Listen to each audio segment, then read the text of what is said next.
Their job is to kill people. They're essentially hired assassins. Do they at least get lunch breaks? So that seems really interesting. I'm going to add that to my to read list.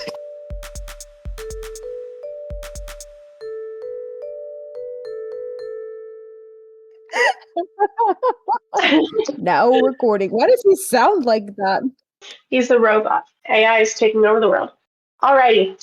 Long Fun Focus, the podcast where attention spans are short, tangents are long, and somehow we still make it make sense. I'm Mariah. And I'm Heather, so let's get into it. We didn't start laughing immediately that time. I think it's all coming together. It's all coming together.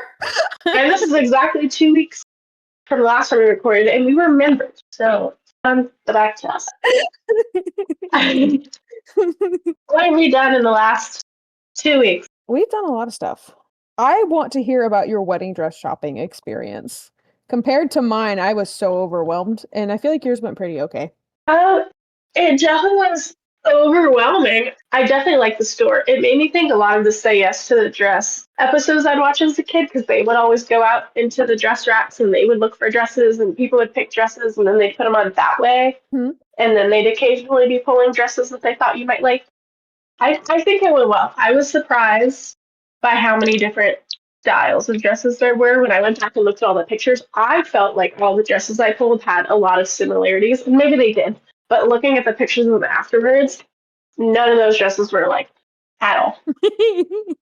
At all. They were so different. It was so different because everything that I have ever seen, you know, you get your stylist and then you usually show them like a Pinterest board or something, and then they pull a record for you. I didn't even show them my Pinterest. Yeah, they just kind of let you loose in the store and let all of us loose in the store, and we just went running. Oh, I'm gonna have to. Dang it! You can just bleep it. Well, actually, it doesn't even matter. We're not monetized. I don't think that matters. No, it doesn't matter. But I think it's funnier to bleep it. I did in the last one. I used the dolphin sound. It was amazing. Oh, I love that. I have not. All honesty, I have not gone back and listened to it because I dislike listening to my voice on recordings. This is not the first podcast that I've done. I listened to it 8 billion times. You also are our editor, so props to you. I'm the editor, the designer. I'm just here for fun. You're just here for fun. I love it. But anyways, it was so weird because I've never seen them like unleash the bride and her bridesmaids and, you know, her mom and her mom-in-law in the store. Oh, like I was in a TV show. I loved it. Yeah, it felt like you were in a TV show, and I absolutely loved it. And I don't know, as a business owner, I would be very concerned with, you know, that many rampant brides running around to the store that like the dresses would get messed up. I think I did step on a few dresses walking through them. I definitely did. That's why I took my shoes off. But I mean, they're also stamped. None of the dresses. You had your shoes off? Yeah, so whenever I was helping you put on the dresses, I took my shoes off because I didn't know if you were going to buy one off the rack. I didn't even notice that. I did. That's why I busted my butt when we ran. I ran out to get the video of you coming out for the first time, and I slipped and I like face planted in the middle of the store. That was so funny. I didn't realize it's because your shoes were off. I was running in socks because you were walking too fast for my recording walking speed. You like jetted down the hallway, and I was like, oh dear God, I've got to get this moment. I did do a lot of running. But you looked majestic when you ran away. My veil fell off. It was amazing. It was amazing. Yeah. But overall, it was fun. Yeah, I'm surprised I found my dress. It took us 3 hours, which is a very long time. But they said some women come in at opening and stay until closing. So I guess it could have been longer. It could have been. And all the dresses, they were in pretty good condition. But I only think one dress actually fit me off the rack. There was one that fit me perfectly off the rack. And it was actually the first one that I tried on. Had fit me perfectly. Oh, I remember that one. It was really pretty. It had sleeves. I think it wasn't. Oh yeah, giving bridal though. I loved that dress and I wanted a dress with sleeves, but one, my wedding's gonna be in July, so it's gonna be way too hot in South Carolina. And two, it didn't feel very bridal to me for whatever reason. It gave me the Princess Bride vibes, or like Elven Lord of the Rings vibes. Don't get me wrong, I loved it. It just was not the feeling I was getting. A lot of the dresses to me didn't feel bridal in the way that I wanted to feel bridal. A lot of the dresses too, and no hate to anybody that has a dress like this, but me personally, I do not like the style of the dresses that are basically see-through and you just have like the cups to cover up, your provocative parts. That is not bridal to me. Some of them you can't even tell. Some of them you can't tell, but I just personally don't like the style because I'm plumpy and I feel like those kinds of dresses have like the wire built into the front and it just doesn't I look right. agree. I agree. It was interesting. Some of them, at least one of them that I put on, was basically see through on the entire top, and I didn't realize it was see through until I had it on, just because of the color of the gauze is skin color. So you don't Yeah. think that it's see through until it's on your skin, and you're like, wow, I can see everything. But I know I wasn't looking for that, and Dylan doesn't stop me from wearing whatever I want. But it was a discussion that we had. Already. I don't like dresses like that anyways, so it didn't really matter. But that was a discussion that we had. Is he didn't want me in something super revealing just because it's our wedding day, and that feels a little bit disrespectful to me Yeah. personally. Yeah. And I mean, it's because we're all raised differently. Like, some like It's we true. all, yeah. Like I think like more like respectful and covered up is like the way to go with weddings. Other people want to party hard, and that's like completely fine too. I'm Um, also more modest anyways, and I'm not saying there's anything wrong with not dressing more modestly, but personally, I tend to be more modest anyway. So that's just what I yeah, was going for. I like to be modest. It just feels weird to me to like run around half naked. But I mean, like you do you, like you do what you want, people. Yeah, Don't but come I after did me. find one. I'm a little bit nervous because it comes in April, and I made some alterations done to make it what I want it to look like. So that makes me a little bit nervy, but it'll be fine. It'll be fine. You don't gotta worry about it. That's why we ask all the questions whenever we get there, because I could tell you were overwhelmed, and I was like, "Is this gonna happen? Are we gonna have enough time? Because it's coming in April. Is there gonna be an overcharge fee?" And you were At that just point, zoned out and staring at the wall. yeah, at the beginning, I was very overwhelmed, and I walked in and I was like, I didn't want to be here. Shopping for clothes in general is uncomfortable, and then dress shopping was a lot. And I was very worried, especially with the first few, because I didn't feel very bridal in any of them. And I was sitting there honestly thinking, like, wow, I don't feel anything right now. And I think it's because I was so overwhelmed that I just couldn't really be emotional. And then, yeah, that's kind of how the entire thing went until I put on my dress and I saw it and I was like, wow, I really like that. And I was kind of telling my mom why I liked it. And I can't really say a lot because my fiance is in the room right next to me. Um, but I told my mom, I was like, I like this for a specific reason and I think you're like it too. And I came out in it and I was like, this is it, except for one big thing that I was like, that needs to change. Okay, but can we talk about the picture of you and your mom hugging? That was so wholesome. That was really sweet. I did get emotional with that dress because they were able to kind of alter it a little bit there so I could see what it's going to look like. And when I went out, they had me go out in the lights and I had my veil on so I could see that it worked with my dress. And then they hand me flowers and I saw the flowers and I looked at myself and I started crying and I ran away. And then I came back and I found my mom.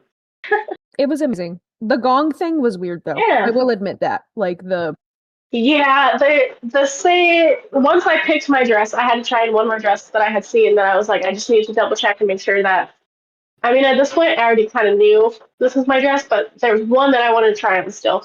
And then I tried it on and it looks like it looks like an oyster in the front. yeah. Or other things that look like oysters. Um, We can't repeat that here.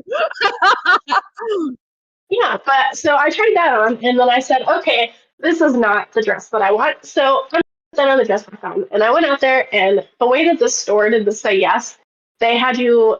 They were beating a drum as I walked through the store to this big gong, and then With they the had you say dress yes, on. and with the dress on, and then they have you say yes and beat on the gong.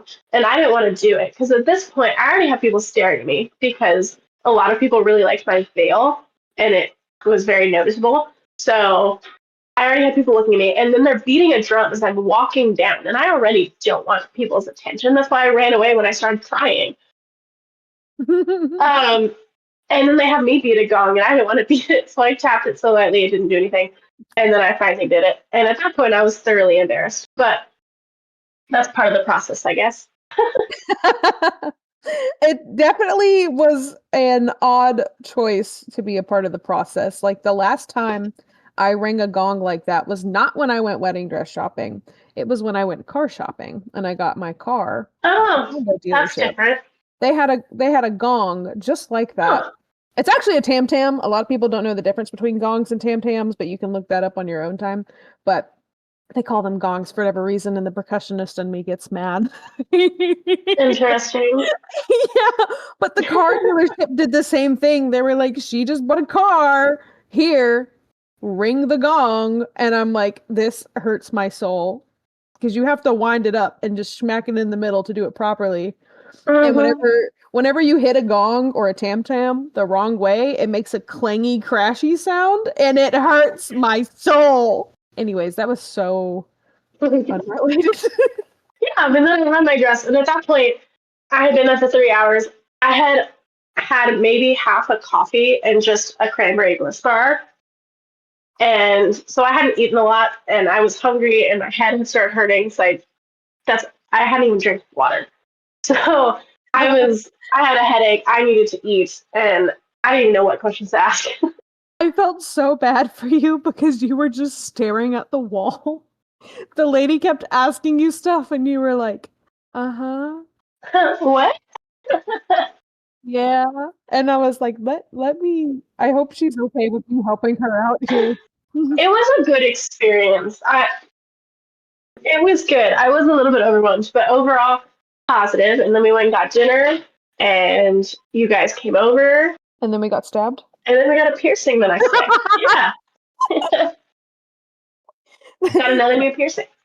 Our second piercing within 3 weeks. Probably shouldn't do that. I don't condone that. Probably shouldn't do that. That's probably not the way to go. Um, but I think your flat piercing looks really cute. I like it a lot. Have you been up to anything recently Um, other than that? so I forgot to tell you this, but your cousin sent me a really funny video on Facebook Messenger.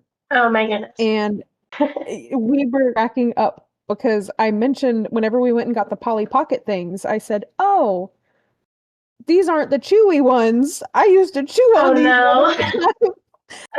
For context, the day after wedding dress shopping, everyone surprised me, and my cousin came down from where she lives to go with us, and then everyone stayed the night at my house. And the next day, before we decided to go get piercings, we went to Target to get the Polly Pocket and Wicked collab, and they have these little compacts that are Wicked themed, and they are not the rubbery Polly Pockets, they are the super tiny plastic ones. And that's where we ended up on the conversation about chewing on Polly Pockets. And she sent me a funny video on Facebook that was like when you can't take a smoke break at work, and the girl that's in the video walks out and she whips out the old Polly Pockets and starts chewing on them. Okay. Yeah. I used to eat them things so hard when I was a kid. It's not even funny. But she sent me that video, I think it was yesterday, and she has not talked to me since we left your house. So when I got the message from her on Facebook, I was like, oh no, is something wrong? And I open it up and it's just that video. And I was like crying laughing. Oh my goodness. The other thing that your cousin and I kept talking about while we were at your house, like after you went to bed, was books. Mm-hmm. And this is how we can segue it into book talk. Yeah. But we talked for a very long time. And woke us up with my dogs. I'm so sorry. I'm so sorry. I just thought that us being in the living room was making them bark. I didn't realize that it was our yapping. That's just... It's okay. Yeah, it's totally okay. But we talked a lot about books, and I realized that a lot of people have the same hot takes that I do. Okay. And now they've all flown from my mind, and I can't remember what I was going to say. Oh no. Well, I'm just gonna start before talking about book talk or anything. I have to talk about this series that I just finished that I know you started, and I know you want me to read Avatar, and I am currently reading something else that's a little bit more cozy and fall themed before I get into Avatar. Mm-hmm. But the Plated Prisoner series has me in a chokehold right now. That I can't say a lot without giving it away. But yeah, I can't get over it. How did it make you feel? Honestly, it was one of those books where one chapter, by the end of it, you start to get different point of views. Mm-hmm. So there's a couple characters that I will talk about. You have Slade, you have Rip, um, Orin, Queen Melina. You get a point of view from Midas at one point. So you get point of views from so many different people. And you'll be reading a really tense part of the book, and then it'll switch. Like you'll be reading about something that happened with Orin, which was our main heroine character, and then it'll switch to Queen Melina in the middle of the most intense scene ever, and it'll just switch. That was one of the things that really got me. But also, I would go, I would go from crying to laughing. It was very emotional for me. I did think that it wrapped up really quickly. I noticed this in a couple of the earlier books that the entire book would wrap up quickly towards the end, but I feel like the series also did that. The last book wrapped everything up really quickly, and there's certain things that I wish would have been expanded upon or just not added at all.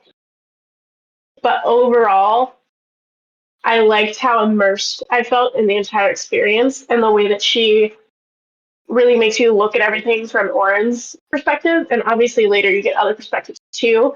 But Rain Kennedy really just drops you into the character. And it was really cool to see the entire series because the first book, you're in Oren's perspective and you learn everything from her point of view. And she might not be the most reliable narrator, but you understand everything from her understanding the world, and having that base understanding expand further into the books is really cool to see. And just the development you see with the characters and the story, I really liked it a lot.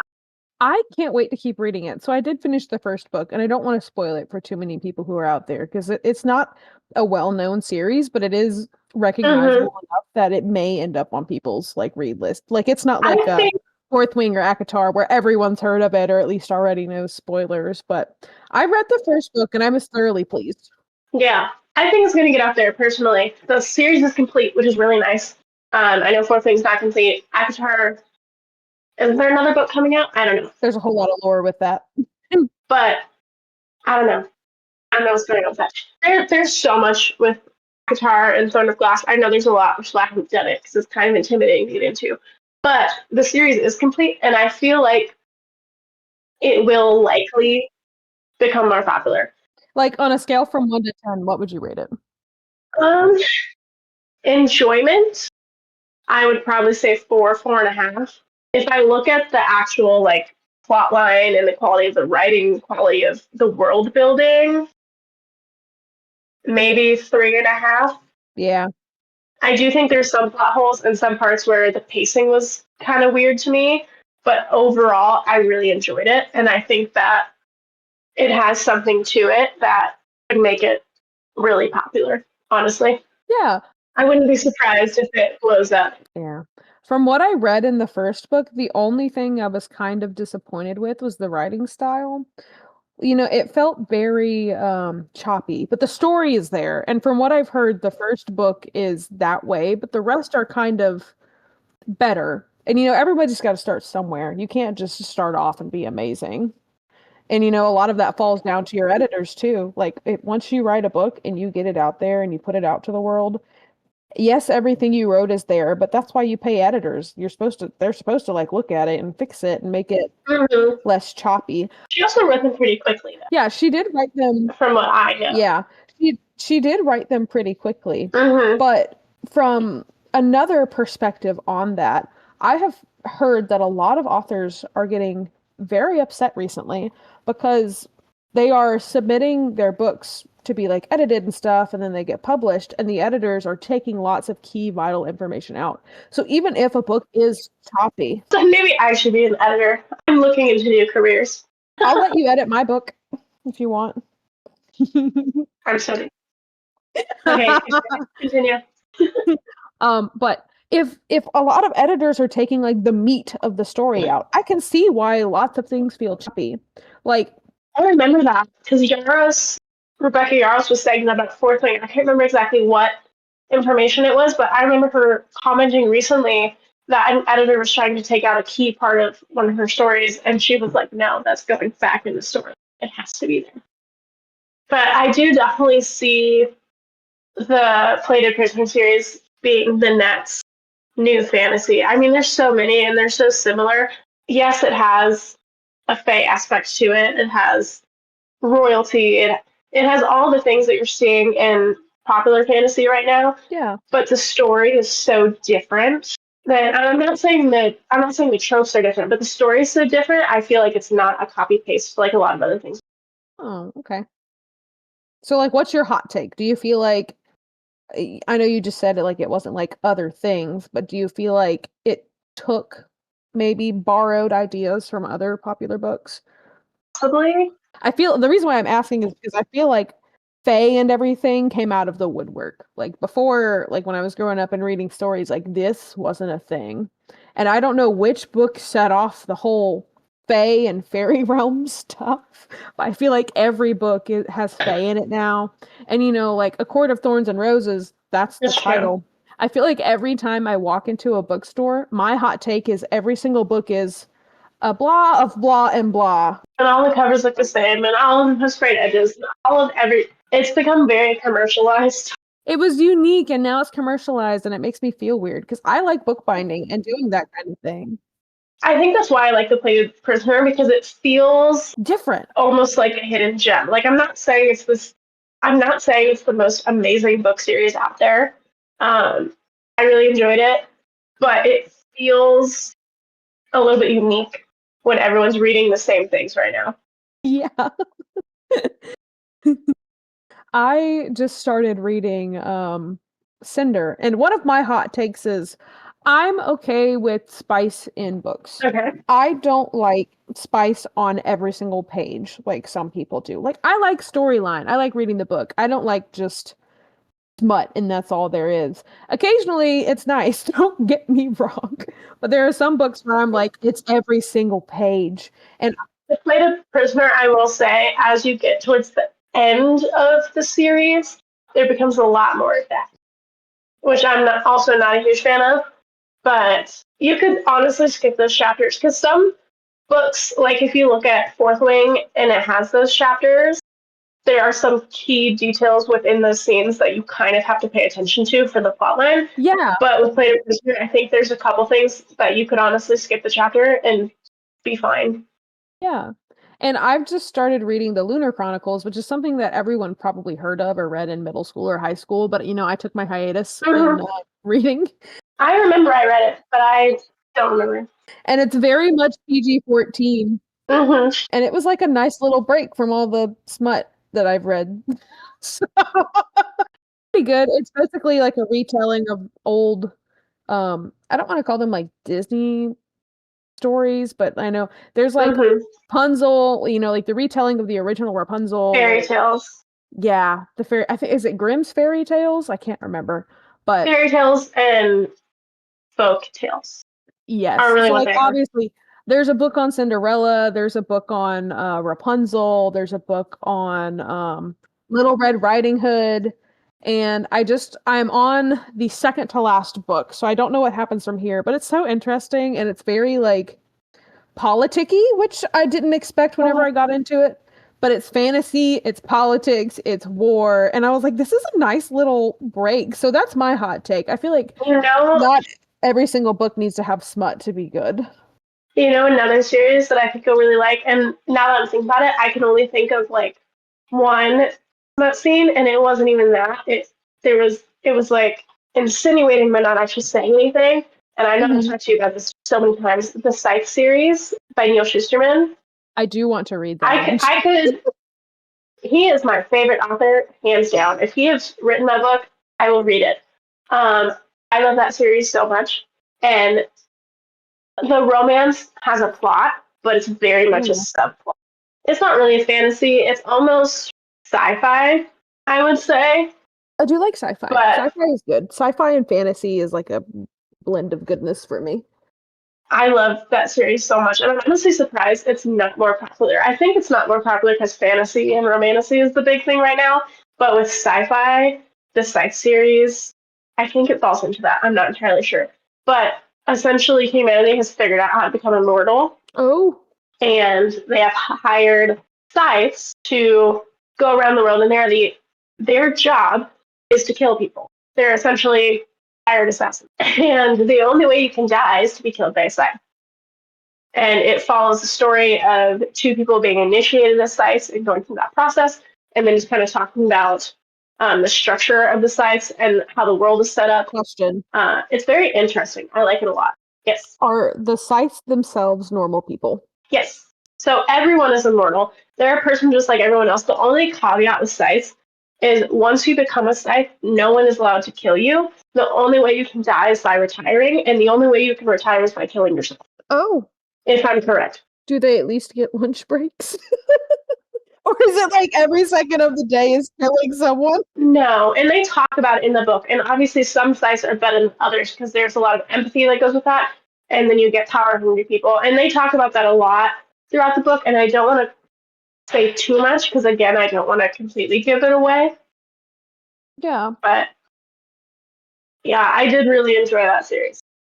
Obviously, like I have never read it, but if you have that many people that are continuing to procreate and are also immortal at some point, like you have to get the population down because you don't want it to be. Yes, and that's the Yeah, point. that's like the point of the book. So that seems really interesting. I'm gonna add that to my to read list. I've got like so many things, but Mhm. it might be the series that I read next after the Lunar Chronicles. And he's releasing another one in like a year. He's releasing another one. So like the series isn't complete. He's releasing another one. It's going to be a prequel. I'm so excited because it's a trilogy, and then he released another book called Gleanings, which is like a series of short stories. Each chapter is a short story related to the book, whether it's a scene that happened during the timeline of the book from a different character's point of view, prior to the book to give context to other characters. And this new one's going to be a prequel. I believe it's supposed to be about like the founding sites, Mm. but I'm not entirely sure. I am excited that it comes out in a year. That is definitely something that I would read. And I think I'm gonna listen. I say read. I listen to a lot of audiobooks because I don't have time to sit down and Mhm. read at the same time. So what ends up happening is I'll end up listening to it while I'm driving around in my car. And if it's on Kindle Unlimited and I don't have to buy it whenever I get home, if I have time in the afternoons or like in the evenings, I'll sit down and read while my husband does whatever, like playing Skyrim right now. Um, Hot take. Audiobooks are reading. Audio, yes, but like with your ears. So it's listening. Yeah. Well, I feel like it's also just very using fancy words. It's very ableist to say that audiobooks are not actual reading because you have blind people that read. And they shouldn't have to just read Braille to still be considered reading. That's a good hot take. I do like that hot take, especially like some of us are ADHD, and by some of us I mean me, and it's way easier for Mhm. me to focus whenever my audiobook is playing in the background and I can, you know, um move back and forth between the 18 things I'm looking at and trying to clean in my house. It just makes it Oh, more accessible. yeah, And like it's not even just my example of blind people, but there's also people that struggle to read in the first place. And yeah, I know we like have talked about literacy rates being low, but that also makes books accessible to people that may not otherwise be able to read or have yeah, a better understanding of a book just from reading it. to me it's like an audio adventure. Yeah, I can like pick I'm like, it's oh, like a book club. like I can't read it to myself, but like if somebody's reading it to me, like I'm like hook, line, and sinker, like nom nom nom nom nom. Yes, feed me more audiobook. Yes. There are a couple that I need to read, and I think that's going to be the series that I read next. And I'm debating if I reread A Court of Thorns and Roses and Throne of Glass and Crescent City. If you do, and you're We interested, could read it at the same time. then I'm going to be reading it. Exactly. I'm going to be reading it next. I'm currently reading, like I said, it's more of a fall cozy thing. It's the Cinnamon Spice Inn. And I've heard there's controversy with it. There's controversy with the other series I'm talking about too. But the Dream Harbor series, that is like the Pumpkin Spice Cafe, the Cinnamon Bun bookstore. Have you seen those? I have seen them like physically in the Mm-hmm. stores, but I have never actually read them. But it would be fun to like read these things at the same time. If you wanna, you don't have to, though. I won't force you. We could start a book club. Oh my gosh, we could. We could put a book club channel in our Discord. Would anyone be interested in a book club? I would be interested. I would also be interested in a book club. Anyways, the Dream Harbor series is very much like Hallmark in a book. But this series that I'm reading, which is it's Maple something, I don't know. It's very similar to that. So the Cinnamon Spice Inn is not from that series, but it's basically, I don't want to say copy pasted, but it's very much the same Hallmarky book vibes, and people are upset about it because they're like, well, it's just the same as this one, and these books are poorly written, and there's no substance to it, and it's just like Gilmore Girls, which I've never watched. Well, we will be the judge of that. But anyway, I don't. Do I disagree? Not entirely. However, it makes me feel like I'm watching a Hallmark movie, and therefore I enjoy it in the same way that I enjoy Hallmark movies. But I'm reading this book because I need a palate cleanser between finishing the Plated Prisoner series. That was just so much of a whirlwind for me, and I'm still like grieving before I can start Akatar. I think the series that made me grieve a lot whenever it was over was Throne of Glass. Like I've said it multiple times, and to you too, but Mm-hmm. for our listeners, I read Akatar, and then I read Throne of Glass, and then I read Crescent City.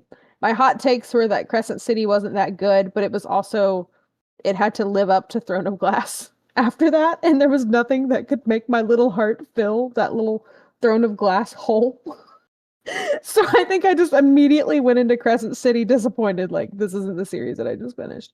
But all three series, there's a theory that this next book that Sarah J. Maas is releasing is going to kind of blend all three series together. But we're not sure.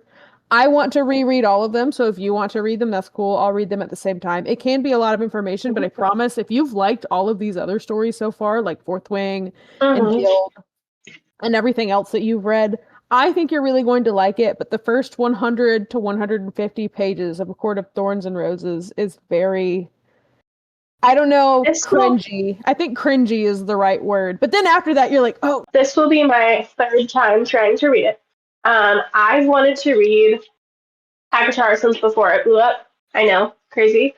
But one of my friends from middle school posted about reading it years ago, like whenever it was like new. And I saw it and I was like, that looks really interesting. So it's kind of always been in the back of my mind.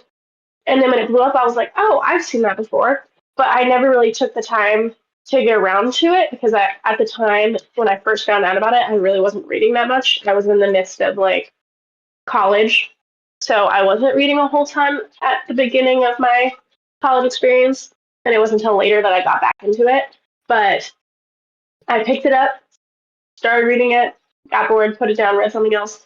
And then when I decided to pick it up and commit to it, I found the Plate of Prisoner series and I was reading them both because I tend to read two books at once. Usually, I read books that are different genres because I can balance two books at once if they're different genres because I'll have one on my Kindle and one paperback.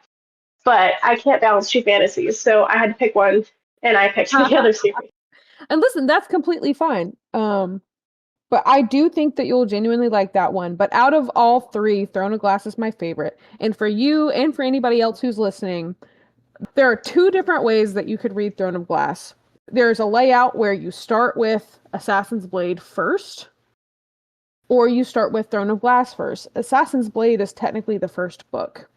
And where probably what happened with you, and I know what happened with me whenever I started reading it before, if you are a kind of person that likes world building, I wouldn't go with Assassin's Blade first. And that's where I picked it up and I put it down. And then same with A Court of Thorns and Roses. Picked up the first book and I put it down. But then I started hearing all kinds of good stuff about it and I picked it back up again.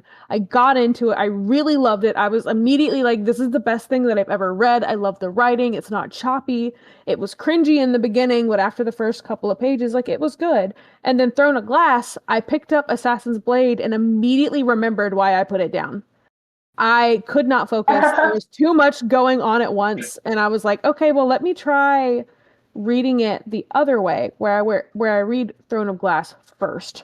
And I think from what I've heard, Assassin's Blade was the first book that she wrote. So it's kind of, I wouldn't say that it's choppy, but it's more backstory.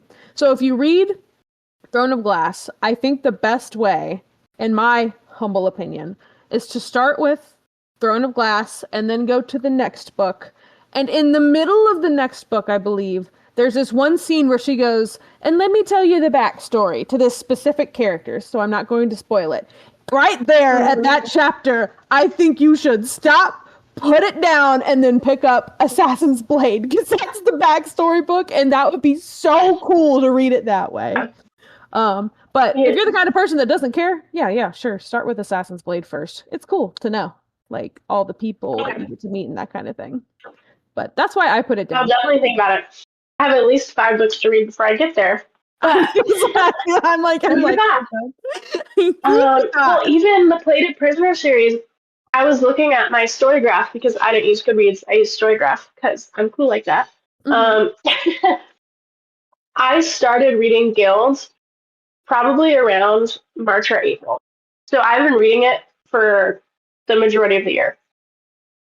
So I know it's going to take me a bit to get through it.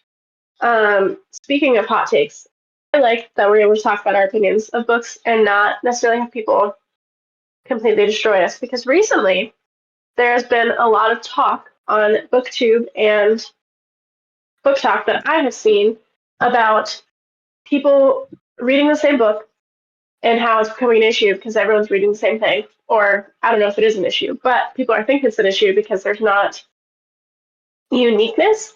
But then people also being afraid to share their opinions, especially if it's negative or disagreeing, because people immediately attack about those opinions. I think that reading is something that we all do to have fun, and I don't think it's fair to attack somebody for their opinion. Because we're all different people. We all like different things. It's okay to have an opinion on something that's different than what is the norm. And what we're not going to do is bash people for their opinion. Tell people about the books they enjoy should not be enjoyable because of their literary quality. Like, I don't think you should have to read a classic for a book to be good. And case in point, Twilight. Do I think Twilight is written well? Absolutely not. Is it one of my favorite series ever to this day? Yes, absolutely. It was the staple in our childhood, and I still need to go back and read Midnight Sun, which I think is Edward's point of view of Twilight. Yes. Right? I read Midnight Sun. I want to tandem read Twilight and Midnight Sun at the same time. I could totally rip those two books apart and slam them together into one book, page for page, for you. Just for you, though. Not anybody else. Nobody else make me do this, please.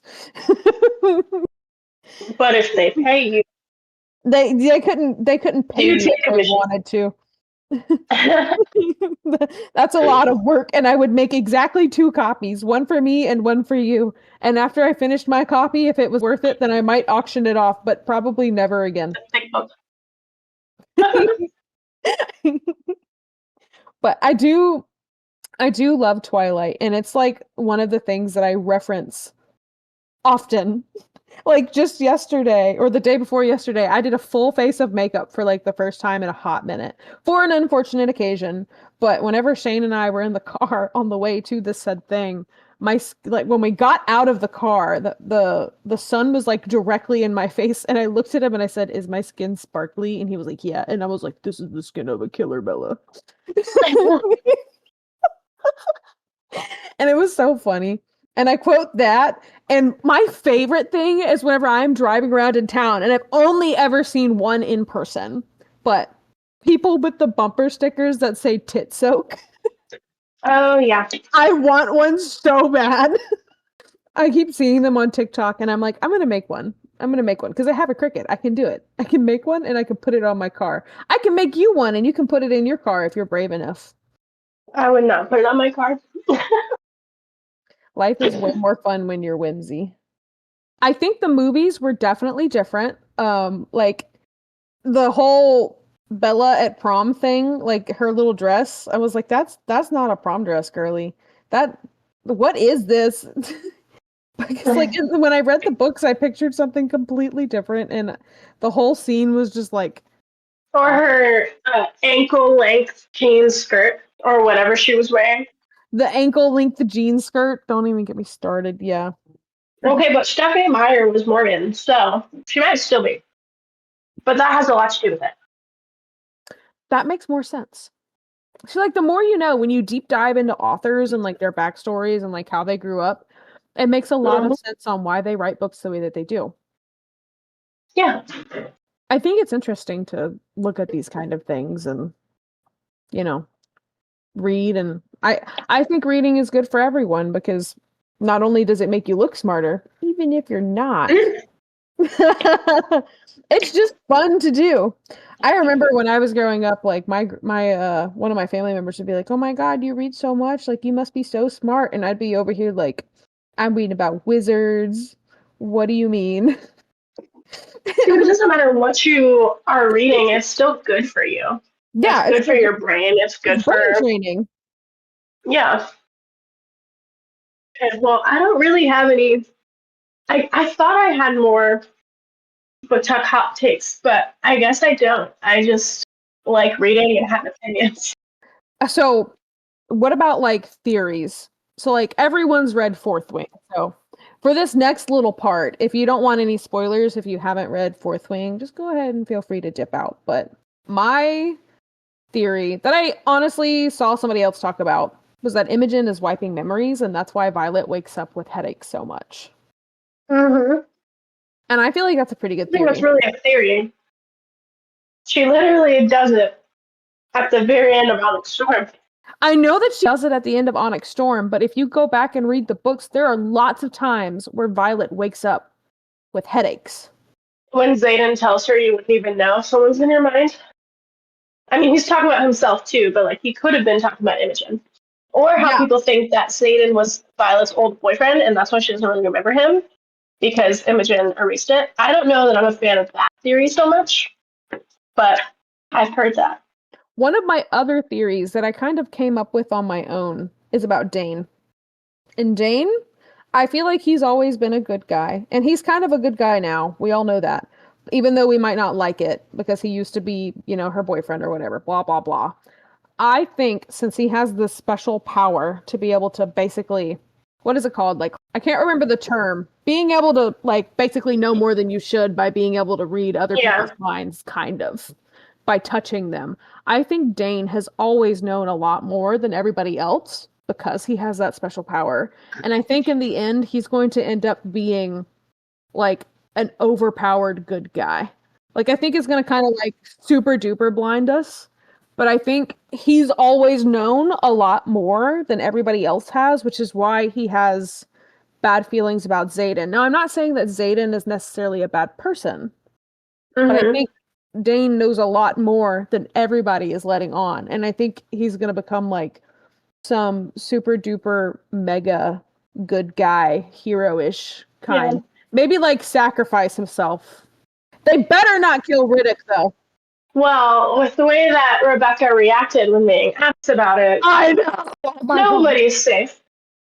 No, something that I had pointed out to me recently was Rebecca said to pay attention to who is not present at the end of Onyx Storm. You know who's not present at the end of Onyx Storm? Dane Aters is not present at the end of Onyx Storm. Exactly. So is he off doing some super duper villainous crap or is he off saving the day somewhere? Like what is going on? Yeah. I Just need to food for know. thought. Also, Xaden becomes vetted for love, but could Dane do the same thing? Because Dane also loves him. I'm like, that's a good trope. Xaden was just kind of like standing there and he was like, brother! What?" And the only one that's actually his brother is Bodhi. So I was confused on that whole What about trope. Derek? There were a lot of Well, big no, things it's that Derek at happened the in end. this series. Was it, who was it? Oh, I said Derek, but I think he's at the end of Onyx Storm. I remember I read that like within a week of it coming. So it's I been a couple months now. There were lots of things that happened in that book, and I'm pretty honest, like I don't It think was I a could lot. go on to everything that was going on. Even after I reread Fourth Wing and Iron Flame before reading Onyx Storm, and Mhm. even after rereading it, I think there's a couple things that I picked up on that made sense because I had freshly reread it. But there was also Yeah. so much new information. Oh my, yeah. I It was was a trying to lot. process everything, and it was definitely a lot. I'm just hoping that the rest of the series is not super rushed. I don't think it will be, and I'm also wondering if the reason why Onyx Storm felt super rushed is because Imogen was wiping everyone's memories as things were happening, so we were kind of like waking up in the middle of things with missing pieces. But that could be a little bit of a stretch. Like at one point, um, Violet talking about how the mage lights and how that's one of the only pieces of magic she's been good at, but then later she says that she's really bad at it. Yeah. And that could just be a fault in the writing and editing, but that could also be pointing at images and erasing memories. And something else with that theory, it does make me wonder, is that theory valid? Or is that theory valid? Or are these just plot holes that people have noticed that can also be attributed to them? That's true. That's a good. Because I hate to say it, but there's every potential that it's just bad writing. Yeah, it could just be bad writing. But And again, not to say that that means the book's horrible, but nobody's perfect. yeah, nobody's perfect, but she could also use all of that and like morph it into Hmm. something really good, just like you're saying. Like She could use it to her advantage. she could use it And to I her. know some stuff she's admitted and been like, yeah, that was a mistake or like a Yeah, typo or whatever. the But was it Liam that had a special signet and she was just kind of like, the "Oops, ice I forgot." The and ice. Farsight, Yeah. I mean, it Yeah. worked because he was a marked one, but still. So it happens. I mean, when you're writing a book that's with that much detail that quickly, you're bound to have Oh yeah. something fall through. You are bound to have something fall through. I've been trying to write my own little something and it's not going too well because I keep like writing and deleting and writing and deleting. And I realize what a lot of these authors go through, and I'm about to just freaking rage quit. But it's really hard to keep track of detail. Like, I've got like my main characters, I've got what they do, but I've got like sticky notes everywhere and I feel like a mad woman. And when I say sticky notes everywhere, I've been using Miro because it's free and it's like an online sticky note thing. But like they're everywhere and it's madness. And I don't know how these authors go through with like 5 book series and keep track of every single little detail. So like it's understandable to like have something missed. But then again, that's why you have editors. This is true. Writing books is impressive, and I think now that there's so much access to printing and publishing, and so many people are doing it, I think more people should do it. I think so too. But I also think that in a way, people have put less credit on it because it's so accessible. Like it's still it's not very accessible, but it's much more accessible than it used to be, especially with indie publishing and everything. And I Yeah. think that it does take some of the credit away from authors. And Yeah. I think a lot of people are very quick to jump on authors and be like, well, you suck at writing because, or like, why are you publishing this when anybody can publish a book? And that not just anybody should publish a book. And I think there's just a lot, Yeah, they don't realize the I don't know, effort and the amount of they don't money get that goes enough credit. into it. Like to be They able to really write your don't. own book and to self-publish and to well, I guess it would be write your own book, self-edit, and then self-publish. That is a lot of hard work that goes unnoticed. Even if you don't self edit and publish, even if you go traditional editing and publishing, that's still a lot of effort. Yeah, that's a lot of effort and it's a lot of money. And it's a really difficult thing to do. and a lot of talent to do that. It's a lot of talent and a lot of time. And it's crazy to do. So I'm happy that our authors that have written some of our favorite series have done it because honestly, some of them have given me 25 years worth of therapy. And they did such a good job. And I like hearing that like my friends and like my family members and my coworkers are getting back into reading because I always think it's good to have imagination and to go out there and experience the world, even if it's just from like your couch reading your Kindle. Like it's good to get out there. It gets us away from technology. It gets you away from technology, kind of. You know, you're still on your Kindle and your tablet, but you're using your brain and you get to use your imagination and you get to just, you know, do something other than like doom scroll on TikTok and Instagram and Facebook. And the media can be really bad. And I say that like while we're trying to start a podcast, but it's okay. The media can be bad and the media can be very influencing. And if you don't do your research on everything, like people will attack you for your opinions. And that's not what we want to do here in this podcast either. We want everyone to feel safe and comforted and like listening to us yap. But I think it's good. I'm glad that they went and did that. And I'm glad that we started a podcast. Before we go, though, because I feel like we've been recording for almost an hour now. So Yeah. that's a good amount of talking. But before we go, I do have one last thing that I sent to you literally the other day. And it was saying, well, one, another big controversial thing that I've heard a lot is that reading has become very performative. And the lengths that people will go to finish their yearly reading goal might be a bit extreme or controversial. However, the amount of books that you can realistically read within your lifetime, if you read 50 books every year for 100 years, that's only 5,000 books in I your lifetime. know. And that's at a maximum. And most people will never read even close to that. So Yeah. honestly, pick the books you enjoy. If you don't like a book, I recently had to learn this. If you don't like a book, you can DNF it. It's okay. You're not a terrible person. And Yeah. if you want to go back to it later, the book will still be there. But just read what you like, and don't get swayed by other people. If they have a recommendation, great.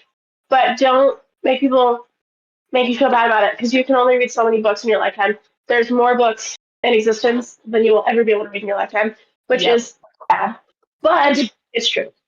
And to put that into even deeper perspective, like when you sent me that the other day, I kind of had a panic attack because I was like, oh my God, I read 35 books a year. At most, if I can read 40 a year, I may live for 40 more years, and that's only 1,600 books. What am I gonna do? And then I was like, holy cow. I think as of right now, like I have already read more books than people read in their entire life. So it's okay to not finish something. There have been a couple that I picked up and didn't finish, like Go Ask Alice. It just wasn't my cup of tea. It was, in my opinion, bad. And same with We Were Villains, and that's okay. You may like them, you may not. That's totally okay. Go read what you want to read and be the dad little you are. So, I guess we could wrap it up now. And with that, before we wrap up, what would you guys want to hear? Do you want to start a book club? Do you want to talk more about books? Do you want to talk more about TikTok? What do you want to hear us talk about? I think a book club would be fun. I think so. And I'm thinking that we'll probably record maybe once every 2 weeks. Maybe that can be our goal. We'll try to remember every 2 weeks. And we remember this 2 weeks. We might not remember next 2 weeks. We might upload next week because we're going to hang out. If you didn't know, we don't live in the same city. So we're recording over the internet, which is why it might be a little bit choppy at times. So maybe we'll try to record in person more. If you would like to donate $75 to get Mariah a better mic. No, don't give me money. It's okay. So if your brain enjoyed the chaos, hit follow, leave a review, or just tell your equally distracted friends. See you next time, or whenever you remember to record again. Bye!